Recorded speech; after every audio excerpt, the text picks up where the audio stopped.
사람들은 흔히 결혼이 새로운 가족을 만드는 과정이라고 말하곤 하죠. 함께 삶을 나누고 서로에게 의지하며 힘든 순간에도 가족이기에 버틸 수 있는 것이라고요. 하지만 모든 결혼이 그런 따뜻한 동화 같은 이야기가 되는 건 아닙니다. 오히려 어떤 결혼은 삶을 송두리째 흔들어 놓고 예상치 못한 지옥을 펼쳐놓기도 하죠. 만약 여러분이 평생을 함께할 거라 믿었던 사람이 결혼을 이용해 여러분을 덫에 가두려 했다면 어떨 것 같나요? 모든 게 끝났다고 생각한 순간 그 사람이 자신의 진짜 얼굴을 드러낸다면요? 오늘 제가 들려드리려는 건 바로 그런 이야기입니다. 지금부터 시작해 볼게요. 어릴 적 저희 집은 엄마와 저 단둘이었어요. 엄마는 아빠와 제가 초등학교에 들어가기 전 이혼했어요. 엄마는 아빠에 대해 별로 나쁘게 말하지 않았지만 한 가지 분명히 했던 게 있었어요. 아빠는 좋은 사람이지만 책임감이 부족한 사람이었다고요. 저는 아빠에 대한 기억이 거의 없었어요. 그래도 가끔 만날 때면 술 냄새가 진하게 배어 있었고 옷차림도 허름한 경우가 많았고 그런 모습을 볼 때마다 엄마 말이 맞겠구나 싶었죠. 저희 엄마는 도매시장에서 작은 옷가게를 하며 생계를 책임졌어요. 매일 새벽같이 시장에 나가 옷을 팔았고 쉬는 날도 거의 없었어요.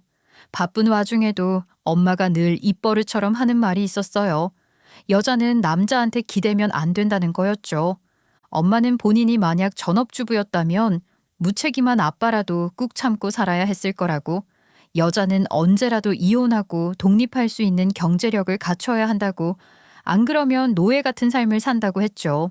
어릴 땐 그 말이 무슨 뜻인지 정확히 몰랐지만 커가며 엄마의 삶을 보며 점점 이해하게 됐던 것 같아요. 엄마는 저를 독립적인 사람으로 키우려 노력했어요. 초등학생 때부터 엄마 가게 일을 도왔고 그 덕에 손님들에게 인사하는 법, 옷을 개고 정리하는 법, 어른들과 자연스럽게 대화하는 법도 익혔어요. 중학생 때는 재고로 남은 옷을 리폼해 팔아보기도 했고요. 그렇게 남들은 해보지 못한 경험을 많이 하다 보니 제 또래보다 좀 빨리 철이 들었던 것 같아요. 친구들이 용돈을 받으면 군것질하거나 친구들과 쓰는데 바빴지만 저는 그 돈을 모아 뭐라도 해보려는 성향이 강했거든요. 저는 어릴 때부터 저를 키우기 위해 엄마가 악착같이 일하는 모습을 보며 자랐고, 그래서 저도 일찍 엄마의 짐을 덜어주고 싶었어요. 대학을 선택할 때도 그게 가장 큰 기준이었던 것 같아요. 어떻게든 빨리 취업하고 안정적인 직업을 가져야겠다고 생각했죠. 그렇게 선택한 게 간호학과였어요. 공부를 열심히 하는 학생이었던 저는 꽤 좋은 대학에 진학했고 졸업 후에는 저희 모교 대학병원에 취직했어요. 계획대로 모든 게 흘러갔어요. 물론 힘든 순간도 많았지만 보람 있는 일을 하고 있다는 뿌듯함이 있었죠. 그리고 그 시기 저에겐 오랫동안 만나온 남자친구가 있었어요. 남자친구는 대학 2학년 때 동아리에서 만난 선배였는데 저보다 2살이 많았어요. 문예창작을 전공하며 소설가를 꿈꾸는 사람이었어요. 저는 남자친구의 감성적이고 예술적인 분위기에 반했던 것 같아요. 저는 늘 현실적인 고민만 하며 살았는데 남자친구와 있으면 마치 영화 속 주인공이 된 기분이었거든요. 이렇게 낭만적인 사람이 있다니 정말 예술가 같다라는 생각을 했던 것 같아요. 한동안은 정말 첫 연애의 설렘과 벅찬 감정에 취해 있었죠. 하지만 그런 감정이 영원할 리 없잖아요. 처음엔 모든 게 멋져 보였지만 시간이 지나면서 현실적인 문제에 부딪히기 시작했어요. 남자친구는 등단을 목표로 글을 쓰며 살았고 따로 돈을 벌지 않았거든요. 그러다 보니 데이트 비용은 거의 제가 부담해야 했어요. 처음에는 그러려니 했어요. 제가 남자친구를 많이 좋아했고 남자친구가 꼭 성공할 거라고 믿었으니까요. 하지만 제가 취업을 하고 나니 점점 달라 보이기 시작하더라고요.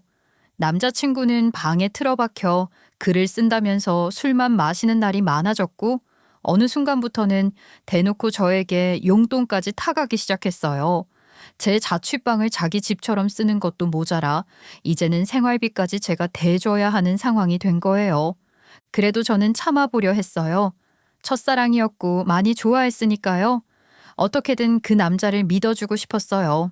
성공할 때까지 기다려주고 싶었어요.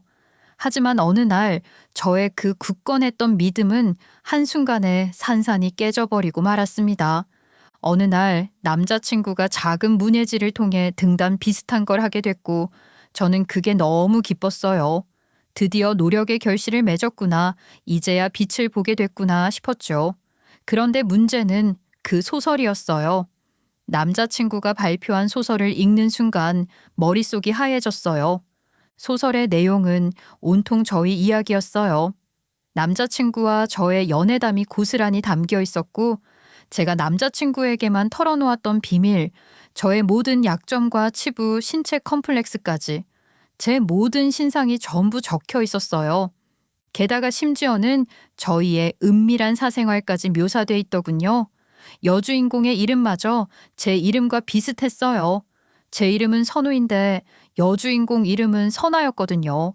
그동안 뒷바라지 해가며 글 쓰라고 밀어줬더니 그놈은 제 감정, 제 몸, 제 이야기를 모두 글로 팔아먹고 있었던 거예요.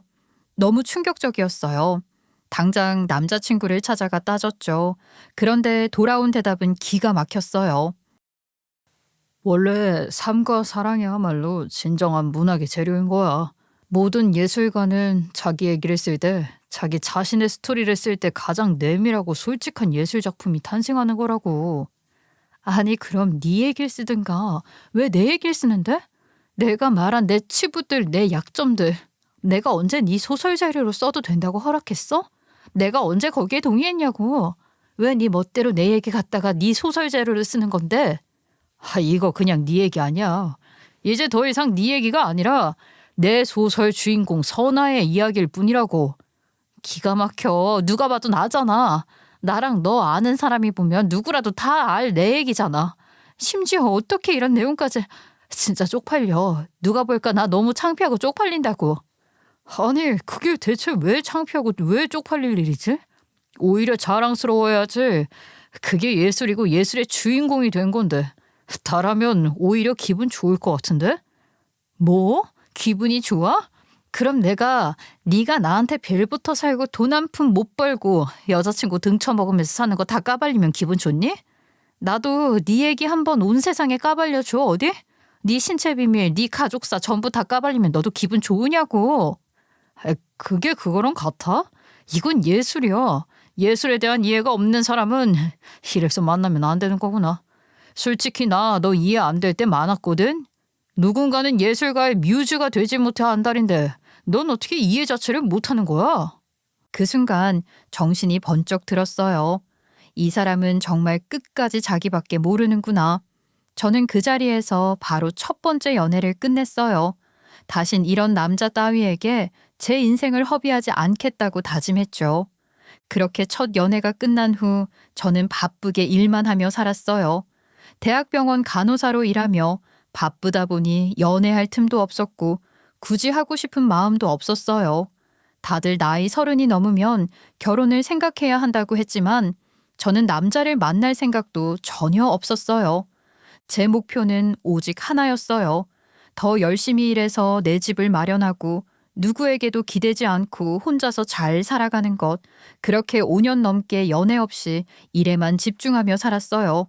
그런데 5년쯤 흘렀을 무렵 제 유일한 가족인 엄마가 병으로 세상을 떠나버린 거예요.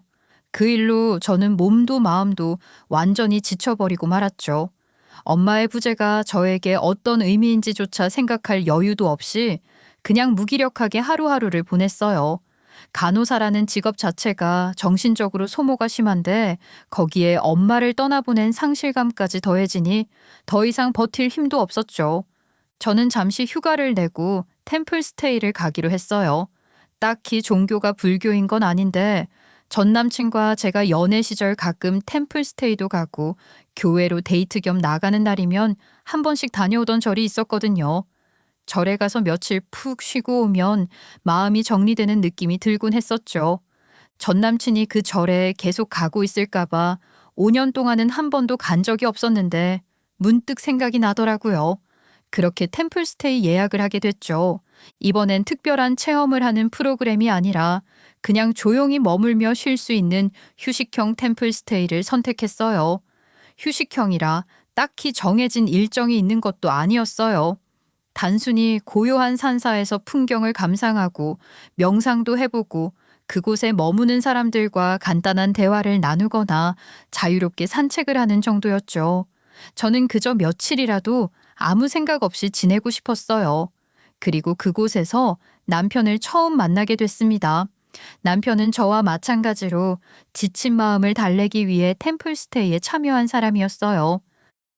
저는 직장 생활만 죽어라 열심히 하면서 살았는데 그러다 어느 날 번아웃이 왔어요. 순간적으로 퇴사를 했고 뭘 해야 될지 모르겠더라고요. 그런데 오히려 너무 열심히 일만 하다 보니까 쉬는 법을 또 잊어버린 것 같았어요. 그렇게 멍하니 있으니까 친구가 여길 추천해 주더군요. 번아웃. 어쩌면 저도 그거였나 봐요. 너무 열심히 살다 갑자기 모든 동력을 잃어버렸거든요. 남편의 말을 듣는데 그렇게 공감이 될 수가 없었어요.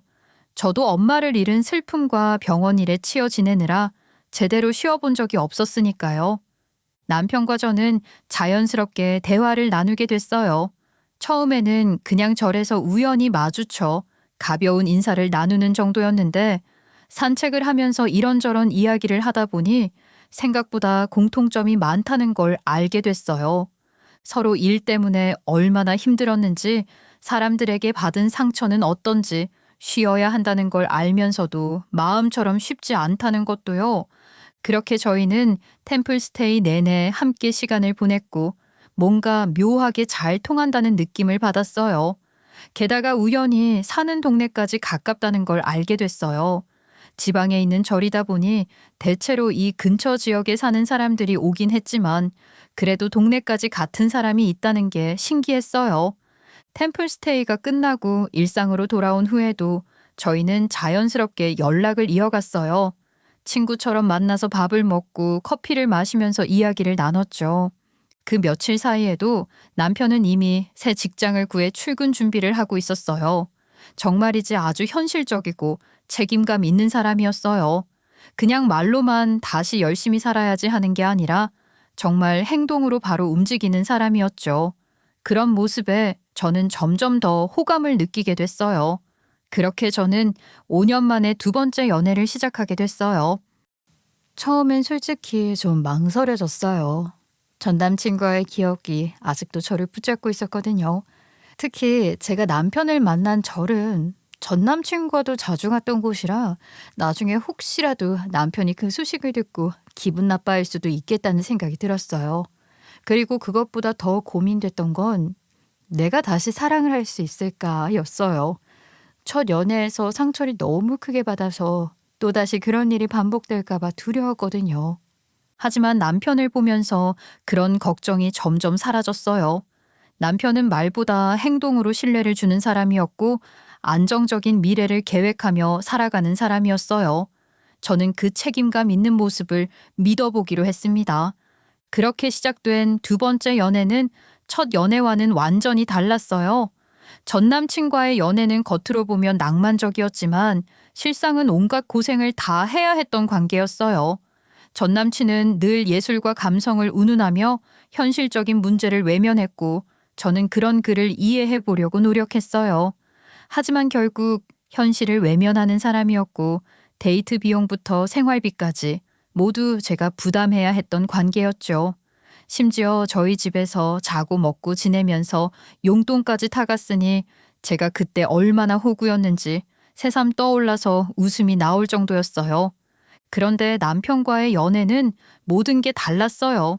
남편은 약간 보수적인 면이 있어서 데이트 비용은 무조건 자기가 다 내겠다는 주의였어요. 처음엔 좀 당황했어요. 저는 반반 데이트를 하거나 오히려 제가 더 많이 내고 끌려다니는 연애만 해봤으니까요. 하지만 남편은 확고했어요. 내가 좋아서 만나는데 당연히 내가 다 내야지 라고 말하는데 그게 너무 자연스러웠어요. 저는 속으로 와, 세상에 이런 연애도 있구나 하고 놀랐죠. 사실 그럴 만도 했죠. 제가 첫 연애에서 너무 호구처럼 당했으니까요. 남편은 재미없을 정도로 모범적이고 책임감이 강한 사람이었어요. 하지만 저는 그게 전혀 단점처럼 느껴지지 않았어요. 오히려 믿음직스러웠어요. 현실에 발을 붙이고 사는 사람이었고 허황된 말이나 장밋빛 미래를 그리는 사람이 아니었어요. 계획 없이 무작정 도전하는 게 아니라 하나하나 준비하고 신중하게 행동하는 사람이었죠. 저는 이제 그런 게 더 중요하다고 생각하게 됐어요. 한번 낭만 타령하는 남자에게 크게 배신당한 적이 있어서 그런지 이제는 안정적인 사람이 더 가치 있어 보이더라고요. 그렇게 연애를 하면서 어느 정도 나이도 있다 보니 저희는 자연스럽게 결혼 이야기도 나누기 시작했어요. 저는 남편이야말로 제 인생에서 가장 현실적인 선택이라고 믿었어요. 감정만으로 선택한 첫 연애는 결국 실패로 끝났지만 이번에는 달랐어요. 저는 이제 낭만 타령하는 실체 없는 것들보다는 함께 잘 살 수 있는 사람이 더 중요하다는 걸 깨달았어요. 그리고 남편이야말로 그런 사람이라 생각했고요. 남편과 연애를 시작한 지 얼마 되지 않았을 때부터 저는 자연스럽게 남편의 가족들과도 자주 마주하게 됐어요. 따로 정식으로 인사를 드리는 자리 같은 걸 만든 건 아니었고 그냥 데이트하다가 근처에서 밥을 먹고 있으니 같이 오라고 하셔서 처음 뵙게 된 거였고 그러고 나서도 종종 남편 가족들과 어울리는 일이 많아졌어요. 사실 저는 그렇게 연인의 가족과 빠르게 가까워지는 게 낯설었어요. 보통은 결혼을 전제로 한 장기 연애라든가 어느 정도 관계가 깊어진 다음에야 가족들을 만나는 게 일반적이지 않나 싶었거든요. 그런데 남편은 그런 걸 따지지 않았어요. 그냥 자연스럽게 자기 가족들이 있는 자리에 저를 초대했고 그렇게 어울리다 보니 저도 점점 그 분위기에 익숙해졌죠. 처음엔 조금 당황스러웠지만 점점 좋다는 느낌이 들었어요. 사실 저는 엄마와 단둘이 살아왔기 때문에 남들이 당연하게 누리는 가족 간의정이 어떤 건지 잘 몰랐어요. 엄마는 저를 누구보다 사랑했지만 흔히 내 새끼 내 새끼 하는 전형적인 한국 엄마는 전혀 아니었거든요. 어릴 때부턴 저를 독립적인 사람으로 키우려 했기 때문에 어찌 보면 교육 방식이 좀 차가웠던 거죠. 덕분에 저는 누구에게 의존하지 않는 사람이 될 수 있었지만 한편으로는 남들처럼 복작복작한 가족 분위기를 경험해보지 못한 게 아쉽기도 했어요. 그런데 남편의 가족을 만나고 나니 완전히 다른 세상이 보였어요. 남편네는 시부, 시모, 남편, 그리고 남편의 남동생까지 네 식구였는데 이 네 사람은 서로를 정말 아끼고 사랑하는 게 눈에 보일 정도였어요. 아들만 둘인데도 두 사람 웬만한 딸들보다도 더 다정하고 가족을 가장 우선순위로 두는 사람들이었어요. 그래서인지 가족끼리 똘똘 뭉쳐있는 분위기가 강했어요. 그런데 그게 결코 답답하거나 강요하는 분위기가 아니라 진짜 가족을 사랑해서 자연스럽게 만들어진 관계 같았어요. 남편네 가족은 늘 함께하는 게 당연한 분위기였어요. 식사도 항상 같이 하고 주말마다 가족끼리 영화도 보고 가끔은 캠핑도 다니고 명절뿐만 아니라 평소에도 자주 만나 외식을 하고 시간을 보내더라고요. 처음엔 그게 좀 신기했어요. 저도 엄마랑 사이가 좋긴 했지만 그런 단란한 분위기를 경험해 본 적이 없었거든요. 남편네 가족은 꼭 명절이나 특별한 날이 아니어도 평소에 같이 시간을 보내는 게 너무 자연스러웠어요. 가족끼리 웃고 떠들며 밥을 먹고 같이 영화를 보면서 의견을 나누고 가끔은 여행도 함께 다니면서 서로의 일상을 공유하는 분위기였어요. 남편은 그런 가족 모임에 저를 자연스럽게 초대했어요. 따로 무슨 특별한 자리 같은 걸 잡는 게 아니라 그냥 갑자기 전화가 와서는 오늘 저녁에 부모님이랑 동생이랑 같이 고기 먹으러 간다는데 같이 갈래? 하는 식이었죠. 저는 그런 가족적인 분위기가 낯설면서도 좋았어요. 남편이 저를 자기 가족들에게 당연한 듯 데려가는 것도 내심 기분이 좋았고 가족들도 저를 진짜 가족처럼 대해주려는 게 느껴져 고맙기도 했죠. 그렇게 남편의 가족들과 자주 어울리다 보니 자연스럽게 정이 들었던 것 같아요.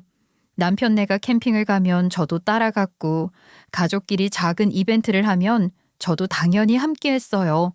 이 사람들과 있으면 왠지 따뜻한 기분이 들었고 든든한 가족이 생긴 기분이었죠.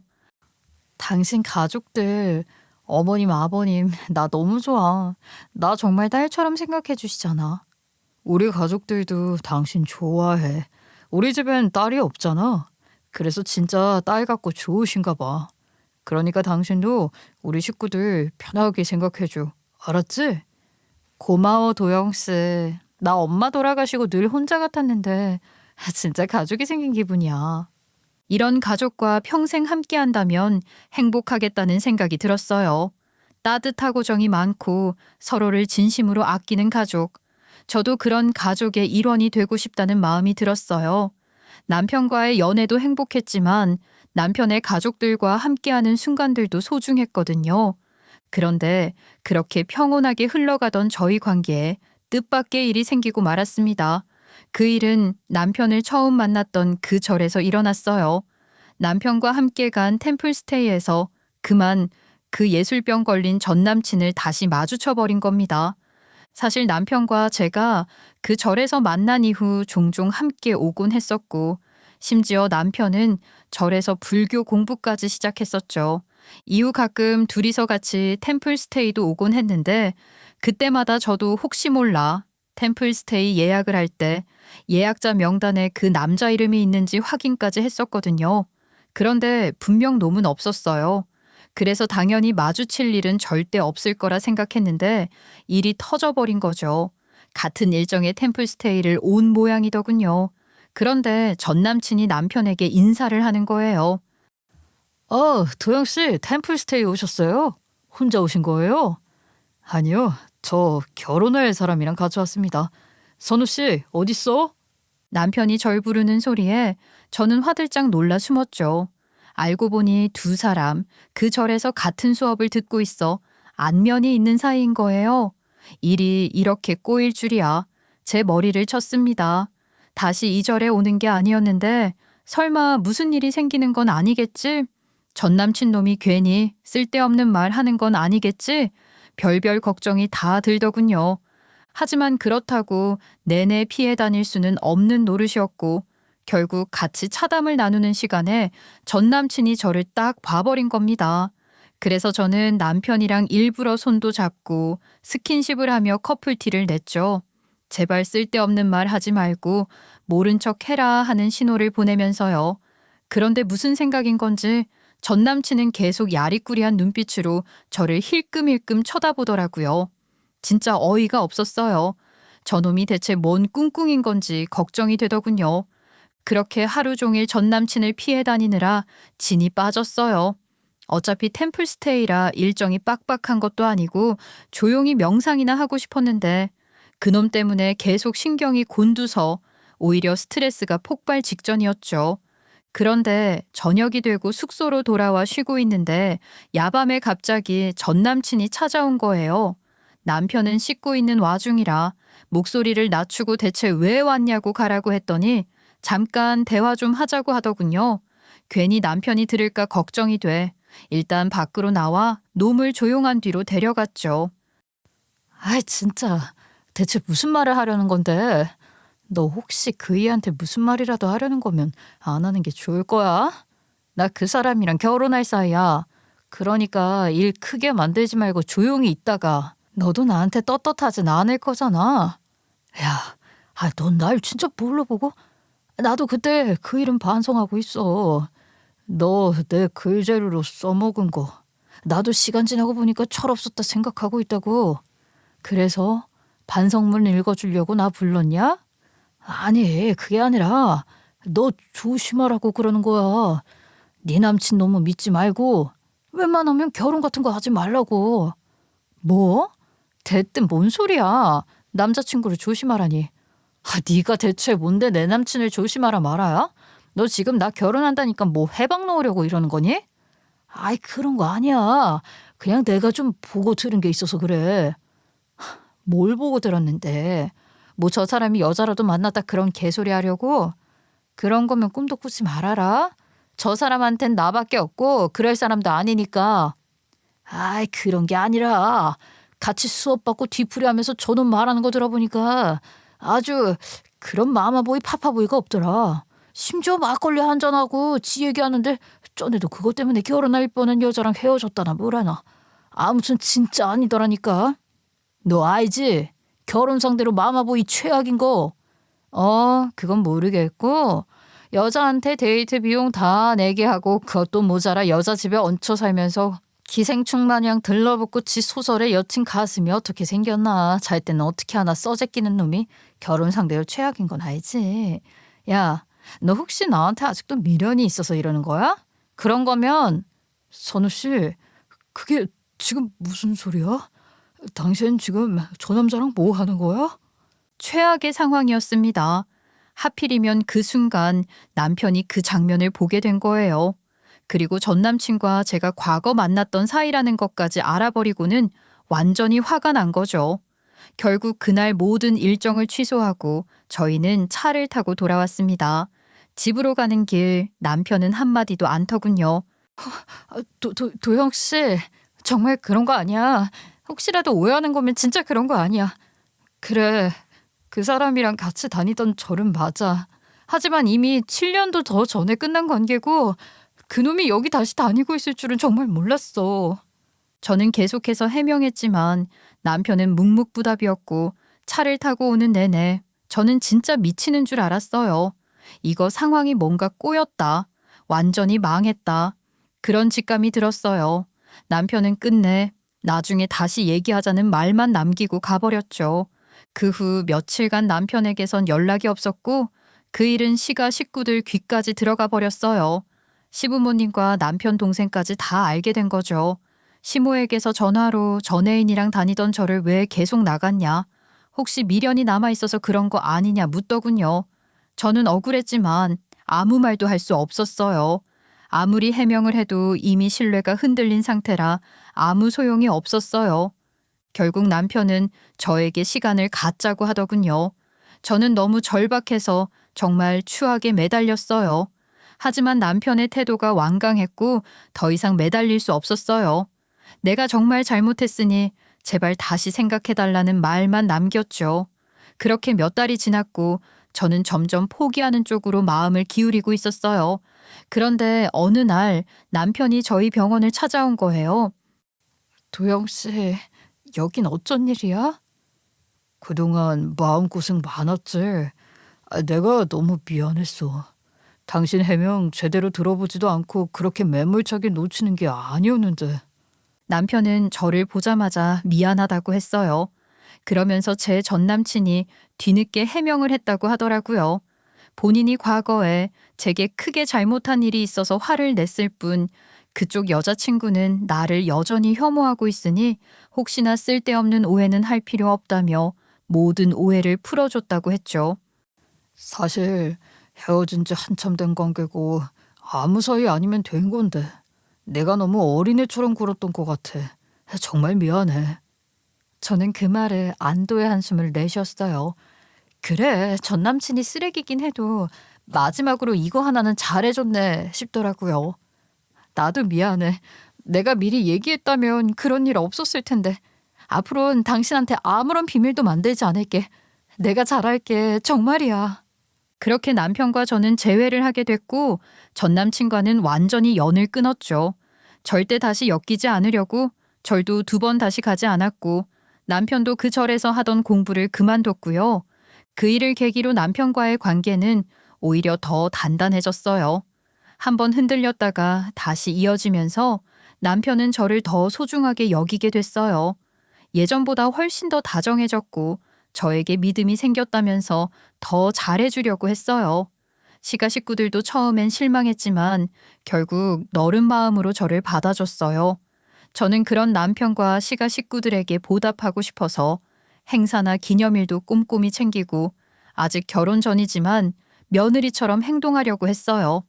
그런데 그렇게 모든 일이 안정을 찾고 나니 문득 전 남친 말이 생각이 나더라고요. 제 남편 될 사람이 지독한 마마보이의 파파보이니 조심하라고 했던 말이요. 어쩐지 그 말을 의식하고 봐서 그런지 남편이 본인 부모님에게 정말 효자처럼 구는 모습을 보는 기분이 좀 미묘해졌어요. 하지만 어디까지나 쓰레기 전 남친의 말일 뿐이니 너무 담아두지 말자 생각하며 잊어버렸죠. 사람이 자기 부모한테 잘하는 걸 누가 나쁘다고 할 수 있겠어요. 불효자식보단 효자가 낫지, 오히려 좋은 거지 하고 생각하면서요. 그렇게 몇 달 후 남편과 저는 결혼 준비를 본격적으로 시작했고, 남들 다 하는 스드메 예약부터 웨딩 촬영까지 거쳐 결혼식까지 무사히 마쳤어요. 이제야 진짜로 저희 둘만의 새로운 시작이 될 거라고 믿었죠. 결혼식 피로연과 친구들과의 작은 뒤풀이 파티까지 모두 마치고 저는 이브 드레스를 그대로 입은 채 남편과 차에 올랐어요. 드디어 결혼식이 끝났고 이제 정말 저희 둘만의 신혼생활이 시작되는 순간이었어요. 전 남친이라는 빌런의 등장 탓에 여러 우여곡절 끝에 결국 무사히 끝났고 저희 부부는 신혼여행을 조금 미루기로 했어요. 각자의 직장 일정 때문에 휴가를 맞추는 게 필요했고 급하게 떠나기보다는 여유롭게 일정을 잡아 제대로 된 여행을 가기로 했죠. 그래서 일단은 신혼집에서 첫날 밤을 보내기로 했고요. 긴 하루를 보낸 뒤라 솔직히 몸은 피곤했지만 마음만큼은 편안했어요. 전 남친이라는 불청객이 중간중간 난리를 치고 가는 바람에 속을 좀 썩긴 했지만 결국은 저희 결혼을 막지 못했고 저는 남편과 함께 행복한 미래를 시작하려고 했어요. 남편은 한번 흔들렸던 적이 있지만 그 일을 계기로 오히려 저를 더 소중하게 여기게 됐고 결혼을 준비하면서도 한결같이 다정했죠. 시가 식구들도 처음에는 저에게 실망하는 듯 했지만 결국 저를 받아줬고 저는 그들에게 더 좋은 모습으로 보답하고 싶어 최선을 다했어요. 이제야 진짜로 새로운 출발을 하는 기분이었습니다. 신혼집으로 가는 차 안에서 저는 창밖을 바라보며 긴장이 풀리는 걸 느꼈어요. 드디어 모든 게 끝났구나. 이제는 정말 저희 둘만의 시간이 시작되겠구나. 남편은 운전하면서도 종종 저를 바라보며 미소를 지었어요. 저도 그를 보며 피곤한 와중에도 행복하다는 기분이 들었어요. 드디어 저희만의 공간에서 편하게 쉴 수 있겠구나 싶었어요. 그렇게 저희는 신혼집에 도착했고 남편이 문을 열었어요. 저는 하이힐을 벗으며 집 안으로 들어갔고 드디어 제 집에서 편히 쉴 수 있겠구나 싶었어요. 결혼 준비로 정신없었던 시간이 끝나고 이제야 비로소 저희만의 신혼집에서 편안하게 지낼 수 있는 거라고 생각했어요. 그런데 현관문을 닫기도 전에 거실에서 목소리가 들려왔어요. 니들 왔냐? 순간 귀를 의심했어요. 저 목소리는 시아버지? 저는 아직도 대문 앞에 서 있었는데 집 안쪽에서는 시아버지가 천연덕스럽게 몸을 일으키고 있었어요. 옆에는 시어머니까지 떡하니 앉아 있었고 거실 탁자에는 과일까지 깎아놓고 있었어요. 머릿속엔 물음표만 가득했죠. 여기가 우리 신혼집 맞는데? 이게 무슨 상황이지? 피곤해서 내가 헛것을 보고 있나? 아니면 꿈이라도 꾸고 있는 건가 싶었어요. 어리둥절한 제 앞으로 시모가 환하게 웃으며 다가왔어요. 그리고는 뻔뻔하게 제 손을 덥석 잡고 마치 오래전부터 이곳이 자기 집이었던 것처럼 자연스럽게 말하더라고요. 아이고 애미야. 이제부터 우리 다 같이 사이좋게 잘 살아보자. 어머님이 여기 왜? 아버님은 왜? 이게 어떻게 된 거예요? 두 분이 왜 여기? 저는 완전히 얼어붙었어요. 이 집은 분명 제 신혼집이 맞았어요. 그런데 왜 이 사람들은 여기 있는 거지? 그 순간 제 등 뒤에서 문이 닫히는 소리가 들렸어요. 저는 천천히 돌아봤어요. 남편이 문을 닫고는 아무렇지도 않은 얼굴로 서 있었어요. 마치 이 상황이 너무나도 당연하다는 듯한 태도였죠. 남편에게 대체 이게 다 무슨 상황이냐고 물으려는데 그 순간 시모가 저더러 목욕물을 준비해야 한다고 하는 거예요. 시부도 당연하다는 듯 저를 바라봤죠. 순간적으로 제 머릿속이 하얘졌어요. 시모가 저를 향해 시부의 목욕물을 받으라고 했고 저는 당황해서 남편을 쳐다봤어요. 그런데 남편은 너무도 태연했어요. 당신 뭘 그렇게 멀뚱멀뚱 보고만 있어. 아버지 몸 안 좋으시니까 얼른 물 좀 받아. 가뜩이나 오늘 식 때문에 긴장하고 무리하셔서 몸도 안 좋으실 텐데 목욕하고 나오시면 그 마사지라도 좀 해드리고. 아니 지금 무슨 깜짝 카메라 찍어? 이게 무슨 상황이야? 이게 다 무슨 짓이냐고. 어머님 아버님이 지금 우리 집에 왜 계시는 거며 목욕물은 무슨 목욕물이야. 지금 이 상황에 대해서 설명이나 똑바로 해봐. 이게 대체 어떻게 된 건지. 지금 어머님 아버님이 우리 집에 들어와 살겠다는 거야? 아, 진심이야? 라고 했어요. 저는 하도 기가 막혀서 남편에게 따졌죠. 이게 다 무슨 짓이냐고. 해명을 하라고. 그런데 남편은 저를 보며 아주 차분하게, 그래서 더 섬뜩한 목소리로 말하더군요. 너 간호사 아니냐? 그래서 내가 너랑 결혼하려고 찾아가서 무릎까지 꿇었는데 이러고 나오는 게 어디냐? 그 순간 저는 이 모든 게 처음부터 짜인 계략이었다는 걸 알게 됐어요. 전 남친이 등장하니 이때다 싶어 이걸 빌미삼아 바람으로 몰아가 본인한테 매달리게 만들고 저를 홀려서 이러고 부려먹으려고 결혼한 거라는 걸 지금 이 기괴한 광경을 보며 뒤늦게 알아차린 거죠. 그러면 전 남친 놈의 제보가 맞았던 건가? 남편이 정말 본 모습을 숨긴 어마어마한 마마보이가 맞았단 말인가? 심장이 철렁 내려앉았어요. 저는 남편을 다시 한번 쳐다봤어요. 저를 향한 그 차분한 표정이 너무나도 섬뜩했어요. 남편의 말투에서는 아무런 죄책감도 느껴지지 않았어요. 저를 간호사라는 이유로, 그리고 자신이 힘들게 무릎까지 꿇어가며 결혼을 결심했다는 이유로 이런 대접을 받아야 한다는 듯한 태도였어요. 시모는 옆에서 흐뭇한 얼굴로 저를 바라봤어요. 시부도 마찬가지였어요. 마치 당연한 듯한 분위기였어요. 저는 이 상황이 도저히 이해되지 않았습니다. 결혼 전부터 시부가 몸이 좋지 않다는 얘기는 들었어요. 하지만 그렇다고 해서 이렇게 신혼집에서부터 함께 살 줄은 몰랐어요. 이건 그냥 함께 사는 수준이 아니라 결혼식 끝나자마자 신혼집에 자리 잡고 저를 부려먹겠다는 의미나 마찬가지였잖아요. 머릿속이 복잡해졌어요.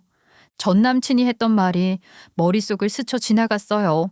남편이 엄청난 효자라고, 전에도 이런 문제 때문에 여자와 헤어졌다는 말, 그때는 무슨 말도 안 되는 소리를 하냐며 한기로 흘렸지만 지금 보니 그 말이 사실이었던 건가 싶었어요. 전 남친이 저를 이간질하려고 했던 말이 아니라 진짜로 저를 걱정해서 했던 말이었나 싶었어요. 속이 뒤집혔죠. 저는 그 자리에서 남편을 마구 밀쳤어요. 아니, 그러면 이러려고 그 난리를 쳤어? 이러려고 그 쇼를 한 거냐고. 내가 니네 집 노예야? 내 동의도 없이 이렇게 니네 부모 끌어들여서 나 부려먹으려고 이 짓을 꾸민 거냐고.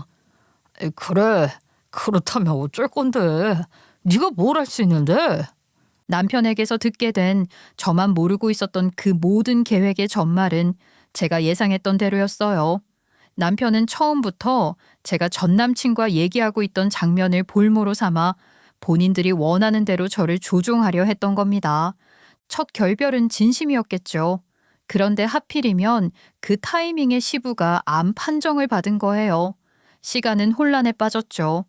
시부의 건강은 점점 나빠지고 있었고 치료비도 만만치 않은 상황이었어요.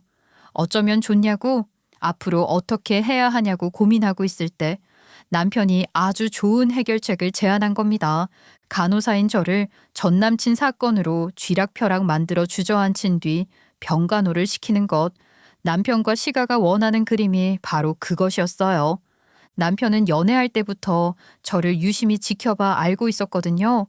제가 병원에서 환자 간병을 얼마나 꼼꼼하게 하는지, 얼마나 환자를 능숙하게 다루는지. 저는 간호사라는 직업을 단순히 돈벌이 수단이 아니라 사명감을 가지고 일했어요. 환자를 돌볼 때면 언제나 최선을 다했죠.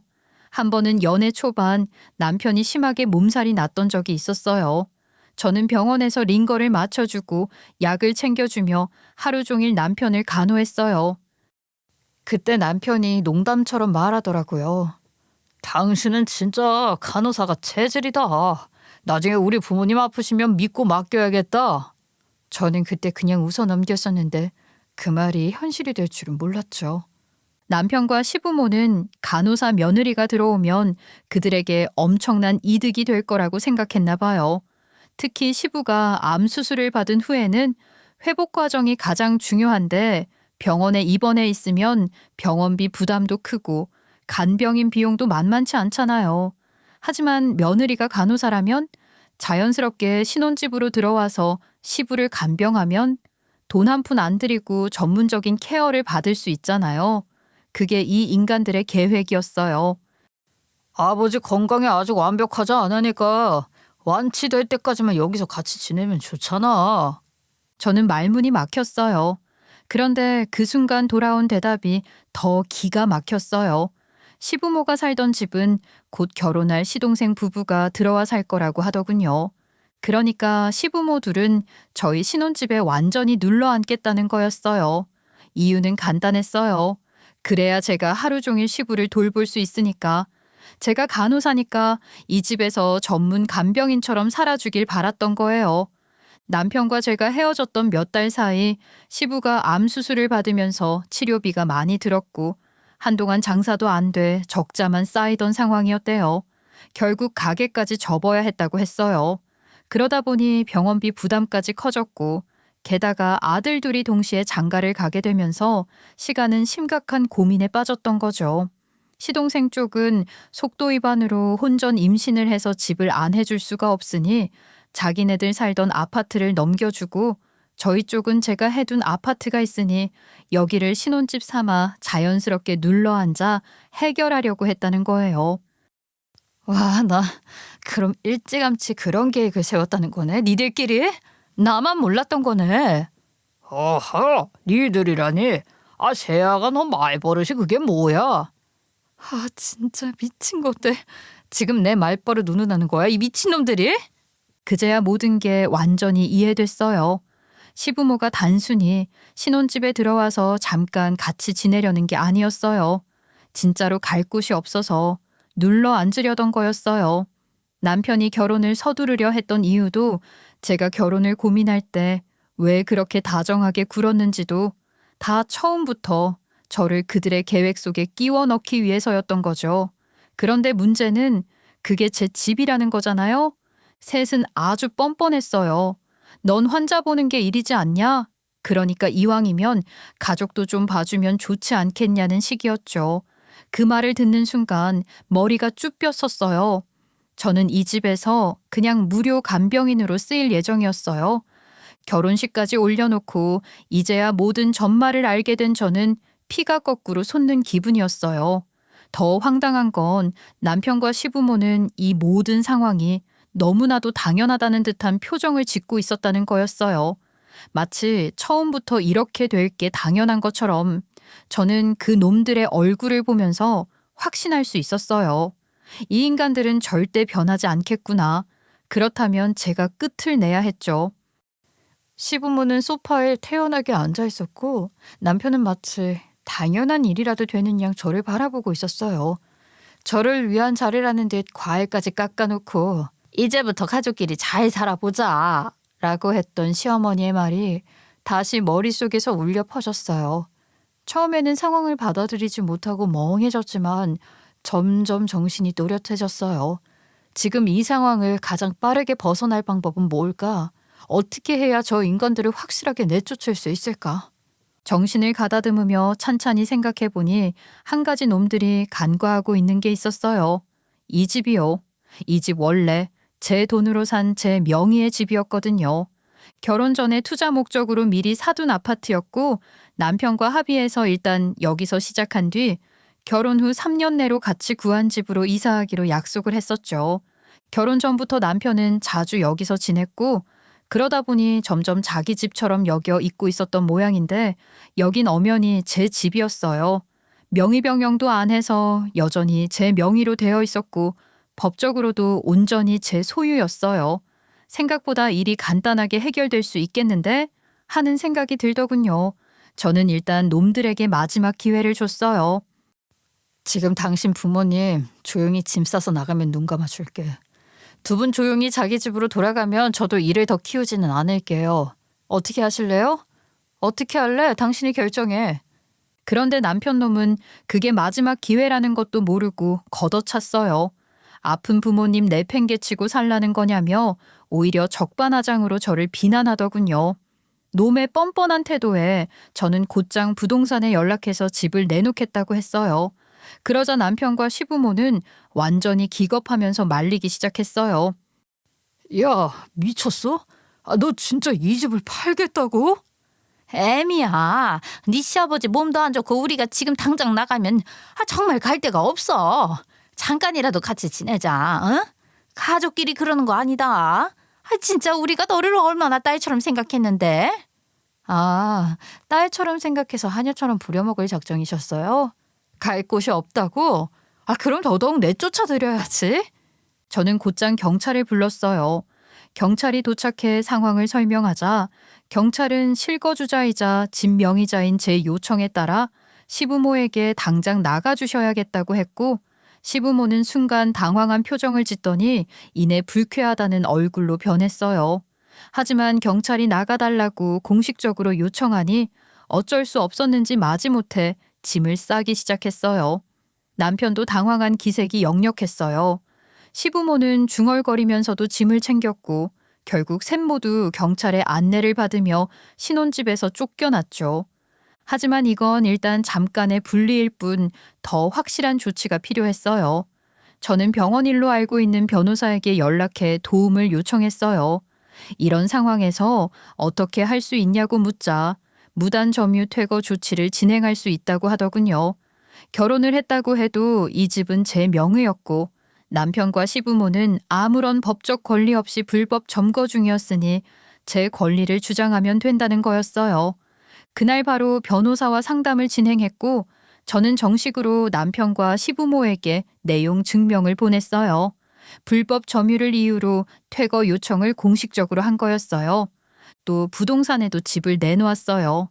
집을 팔아버리겠다는 걸 시부모가 알고 나서는 더 기겁했어요. 하지만 그것뿐만이 아니었어요. 저는 법적으로 더 확실하게 못을 박아두기로 했습니다. 변호사를 통해 추가로 남편과 시부모에게 손해배상을 청구했어요.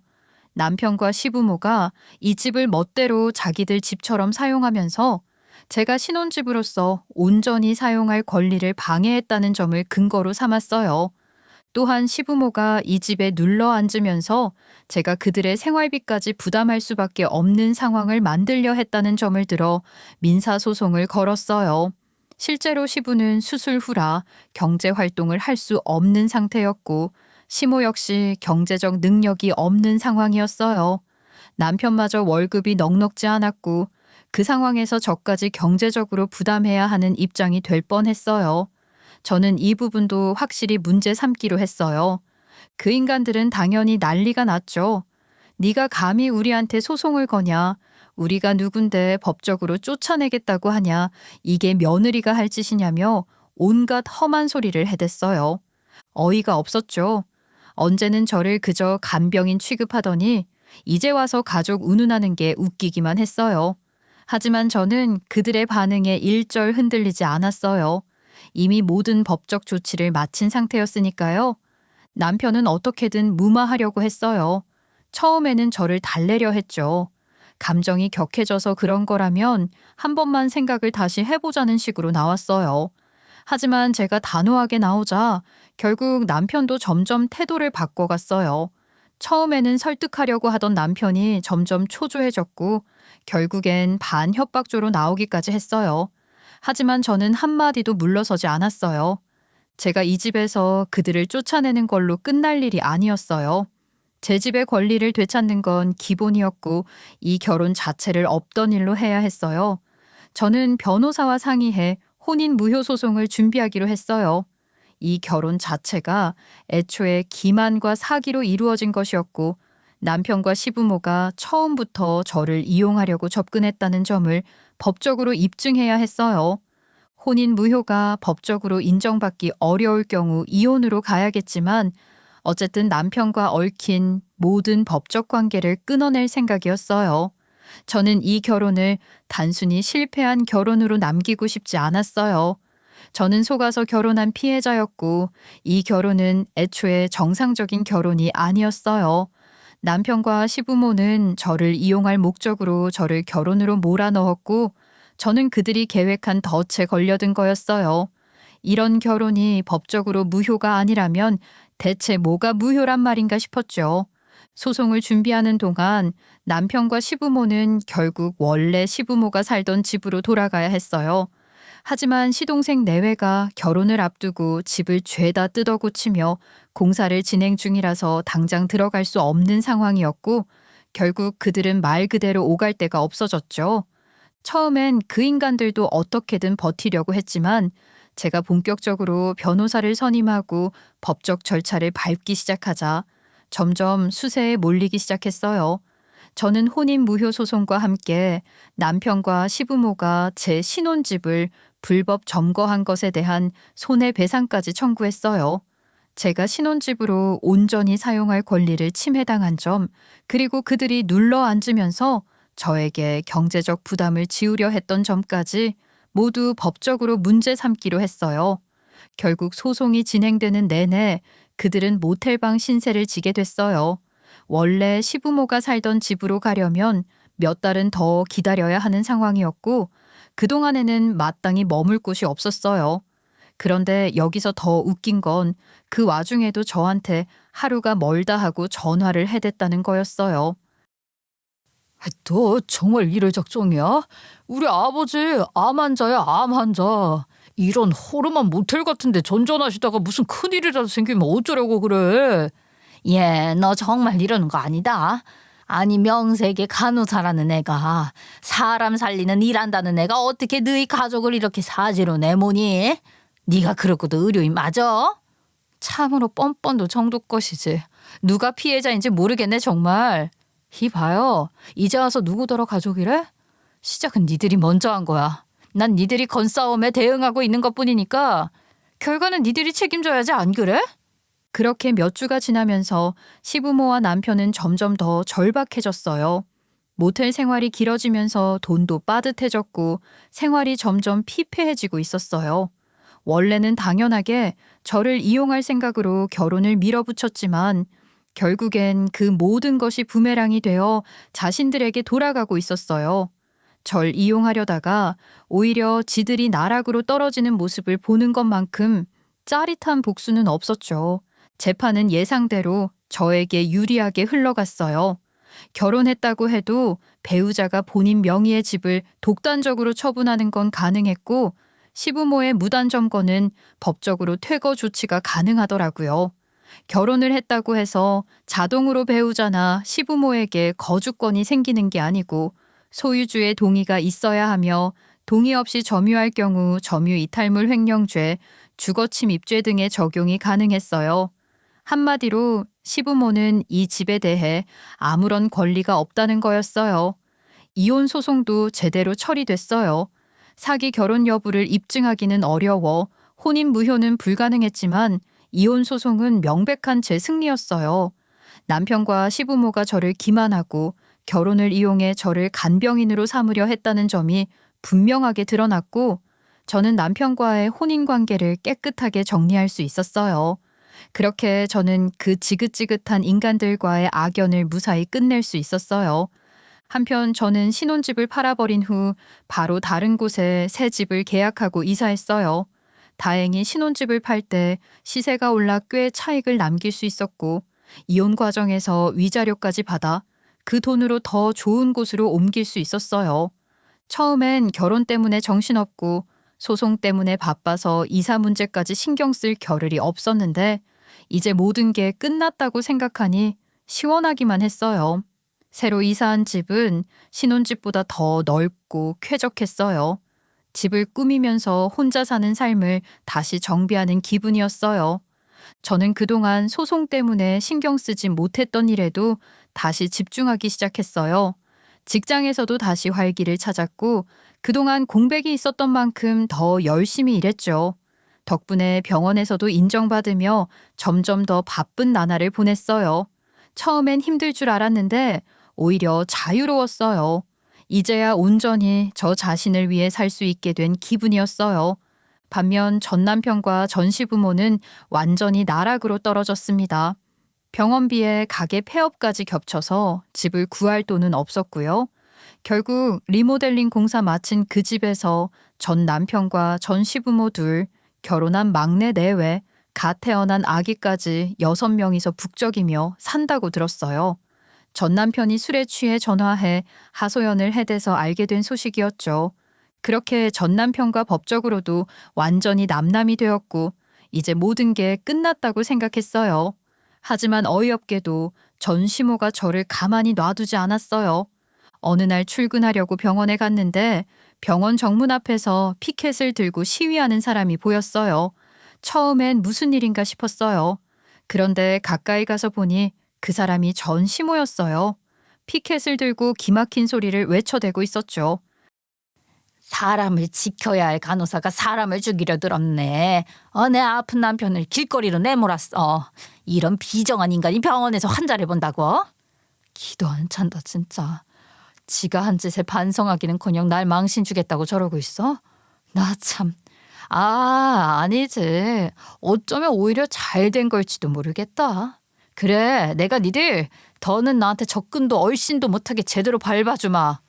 기가 차서 웃음이 나왔지만 한편으로는 이건 오히려 나한테 더 좋은 기회일지도 모른다 싶더라고요. 저는 즉시 병원 보안팀을 불렀어요. 병원에서는 환자들에게 피해를 주는 외부 시위가 금지되어 있었고 저런 식으로 병원 업무를 방해하는 행위는 명백한 불법이었어요. 병원 보안팀이 전 시모를 저지하자 전 시모는 더 소리를 질렀어요. 하지만 병원 관계자들이 단호하게 대응했고 결국 전 시모는 강제로 쫓겨났죠. 저는 바로 경찰에 신고해서 접근 금지 신청까지 걸었어요. 저 사람 저러고 끝날 사람이 아니다. 앞으로도 분명히 스토킹처럼 저를 괴롭히려고 할 거라고 강하게 어필했어요. 변호사와 상의한 결과 법원에서 접근 금지를 받아낼 수 있었고 전 시모는 물론 그 가족들 중 누구도 더 이상 저를 따라다니지 못하게 되었어요. 그렇게 법적으로도 깔끔하게 모든 걸 정리한 후 저는 더 열심히 일하며 살았어요. 병원에서 인정받아 승진도 했고 연봉도 조금 올랐어요. 주변에서는 너 결혼한 게 오히려 독이었나 보다. 이혼하고 나서 더 잘 되는 것 같다고 했어요. 가만히 생각해보니 저도 그렇게 느꼈어요. 남편과 결혼한 후로는 일이 잘 풀리기보다 뭔가 꼬였었는데 이혼하고 나니까 오히려 일이 술술 풀리는 느낌이었어요. 남자가 제 오늘 다 빨아먹었나 싶었어요. 확실히 남자가 없어야 더 잘 사는 팔자인지 뭔지.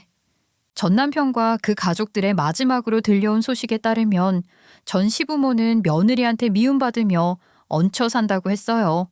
전 남편은 결국 혼자 나와 작은 원룸살이를 하게 됐다고 하고요.